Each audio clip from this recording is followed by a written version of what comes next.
ওনার মতো ব্যক্তিকে নিয়ে আমাদের কথা বলাটা এটা রুচির মধ্যে আসে না। এত শহীদের বিনিময়ে বিপ্লবের পরে যে রাষ্ট্র যে কাঠামোটা আসার কথা ছিল, শুধুমাত্র এই ইলেকশন কমিশনের কারণে সেটা হতে দেয় নাই। ইলেকশন কমিশনের নামে কেস করার সুযোগ থাকলে আমাদের সেটা করা উচিত, এবং ইলেকশন কমিশনে যারা এদেরকে পারমিশন নিয়েছে তাদেরকে শাস্তির আওতায় না। আমরা দেখলাম আম জনতা পার্টির যে তারেক, সে জামাতকে নিয়ে ব্যাপক সমালোচনা করে এবং কথায় কথায় জামাতের ব্যাপক সমালোচনা করে। এটা কি কিভাবে? আসলে ওনার মতো ব্যক্তিকে নিয়ে আমাদের কথা বলাটা এটা রুচির মধ্যে আসে না।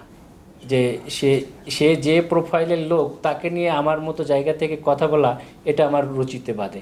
আমাদের দেশের দুর্ভাগ্য হচ্ছে যে একটা ইলেকশন কমিশন, তারা এরকম ধরনের মানে বেয়াদব, যাদের কোনো সামাজিক ভিত্তি নাই, যাদের কোনো প্রফেশনাল নাই, তাদেরকে একটা রাজনৈতিক দলের পারমিশনে, এটার জন্যে ইলেকশন কমিশনকে, আপনারা যারা সচেতন আছেন, আমরা যারা সচেতন আছি, ইলেকশন কমিশনের নামে কেস করার সুযোগ থাকলে আমাদের সেটা করা উচিত, এবং ইলেকশন কমিশনে যারা এদেরকে পারমিশন নিয়েছে তাদেরকে শাস্তির আওতায় না। আমার পরামর্শ হচ্ছে এটা, আমি যেটা ফিল করি। এবং আমরা যদি কোনো সময় রাজনৈতিক এই সুযোগ থাকে, মানুষের মানে বিভিন্ন সরকারি পজিশনে থাকা মানে মানুষের আমানতকে সংরক্ষণ করা, রাজনৈতিক এবং প্রশাসনিক বিভিন্ন পোস্টে বসে সরকারি এই যে ইলেকশনের একটা দায়িত্ব তাকে রাষ্ট্রকে পরিচালনার জন্য এত বড় বিপ্লবের পরে দেওয়া হয়েছে, তারা সম্পূর্ণরূপে বিশ্বাসঘাতকতা করেছে রাষ্ট্রের সঙ্গে, এদেশের মানুষের সঙ্গে, এদেশের মানুষের ভালোবাসার সঙ্গে, এদেশের মানুষের বিশ্বাসের সঙ্গে।